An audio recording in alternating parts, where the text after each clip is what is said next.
दोस्तों नमस्कार। आज हम फीकल्स एग्जामिनेशन के विषय में बात करेंगे। पहला जो है सबसे पहले हम कलेक्शन ऑफ फीकल सैंपल, तो नमूने को कलेक्ट करते हैं। फिर उसके बाद दूसरे स्टेप में स्टोरेज ऑफ प्रिजर्वेशन, जो सैंपल कलेक्ट करते हैं उसको स्टोर करते हैं, उसमें कुछ प्रिजर्वेटिव मिलाते हैं और उसके बाद फिर हम फिजिकल एग्जामिनेशन करते हैं। फिजिकल एग्जामिनेशन उसको बाहरी रूप से देखने पे वो दिन में कितनी बार फ्रीक्वेंसी में डेफिकेट करती है, फिर क्वांटिटी ऑफ फिशेज कितने मात्रा में है, consistency, colour, odour, abnormal constituent of faeces, degree of comminution of faeces. फिर उसके बाद हम लास्ट स्टेप पे माइक्रोस्कोपिक सूक्ष्मदर्शी की सहायता से उसका गोबर का परीक्षण करते हैं। उसमें हम 3 विधि को लेते हैं। सबसे पहले डायरेक्ट स्मीयर मेथड, फिर फ्लोटेशन मेथड, फिर सेडिमेंटेशन मेथड। डायरेक्ट मेथड में सबसे पहले हम डायरेक्ट स्मीयर मेथड से एग्जामिनेशन माइक्रोस्कोपिक करते हैं। कुछ ड्रॉप हम फीकल सैंपल लेते हैं और डिस्टिल वाटर में मिला के उसको यूनिफॉर्मली स्लाइड पे बना के फिर जो है लो माइक्रोस्कोप से लो पावर माइक्रोस्कोप से उसको देखते हैं। लेकिन इसमें ड्रॉबैक ये है कि जब कम मात्रा में इन्फेक्शन होता है तो यह जो है डायरेक्ट स्मीयर मेथड इसको डिटेक्ट नहीं कर पाता है। फिर उसके बाद फ्लोटेशन मेथड आता है। इसमें हम क्या करते हैं, निमेटोड्स के एग और ऊसिस्ट को देखते हैं और सेडिमेंटेशन मेथड में ट्रिमेटोड और फ्लूक्स के एग को देखते हैं। तो फीकल एग्जामिनेशन में हमने 4 स्टेप में पढ़ा। सबसे पहले कलेक्शन ऑफ सैंपल, फिर उसका स्टोरेज एंड प्रिजर्वेशन, फिर उसके बाद हमने देखा कि उसका फिजिकल एग्जामिनेशन किया।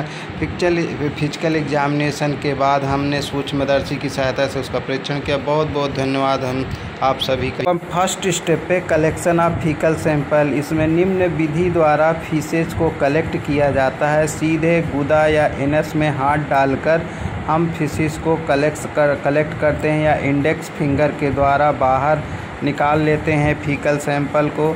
और दूसरे स्टेप पे जब गोबर कर रही हो गाय तब हम कलेक्ट कर सकते हैं। और जानवर ज़मीन पर गोबर किया हो तो भी कलेक्ट किया जा सकता है। लेकिन कलेक्शन के समय इस बात का ध्यान रखते हैं कि हम बीच का भाग लकड़ी या स्पैचुला की सहायता से उसको उठाते हैं और एक साफ़ सुथरी पॉलीथीन में उसको कलेक्ट करते हैं। और इस बात का ध्यान देते हैं कि जब फीकल सैंपल को वुडन या स्पैचुला से कलेक्ट करें तो हम उसमें फॉरेन मटेरियल या सॉयल या अनवांटेड मटेरियल उसमें नहीं आना चाहिए।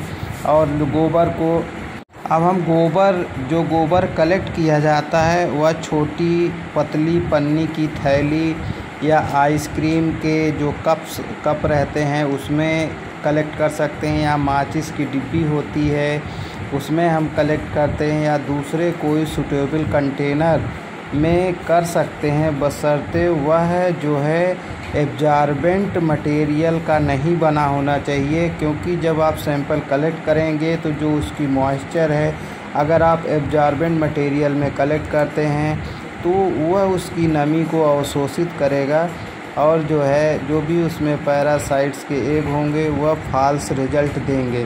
तो इसलिए कलेक्शन ऑफ फीकल सैंपल में निम्न बातों का ध्यान दें और सैंपल को इन जो बताए गए अनुसार से आप कलेक्ट करें और उसको उस साफ़ सुथरे कंटेनर में रखें और उसको प्रिजर्व करें। फीकल सैंपल का स्टोरेज एवं प्रिजर्वेशन कलेक्शन के बाद अब हम प्रिजर्व करेंगे। यदि कुछ समय बाद परीक्षण करना हो तो फीकल सैंपल को हम रेफ्रिजरेटर में स्टोर कर सकते हैं, यानी कुछ घंटों के लिए ही हम रेफ्रिजरेटर में स्टोर कर सकते हैं। अगर लंबे समय में करना है तो हमको प्रिजर्वेटिव 10% फार्मेलिन यूज करते हैं 1:3 पार्ट्स, क्योंकि फीकल में परजीवी के अंडे को हैचिंग से रोका जा सकता है 10% फार्मेलिन का प्रयोग करने पर। यदि सैंपल संभावित कॉक्सीडिया से जो है इन्फेक्शन हो तो प्रिजर्वेटिव 2 to 4% पोटेशियम डाइक्रोमेट का प्रयोग करना चाहिए।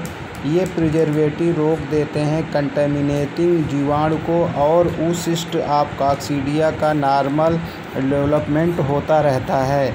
यदि जीवाणु या विषाक्तता टॉक्सिन का परीक्षण करना हो तो किसी भी प्रकार का प्रिजर्वेटिव का उपयोग नहीं करते हैं। यदि वायरस का परीक्षण करना हो तो हम 50% ग्लिसरीन फॉस्फेट बफर का प्रयोग प्रिजर्वेटिव के रूप में करते हैं। तो ये सब जो है हम टेबल में भी दिखाने की कोशिश किए हैं बना के। बहुत बहुत धन्यवाद आप सभी का।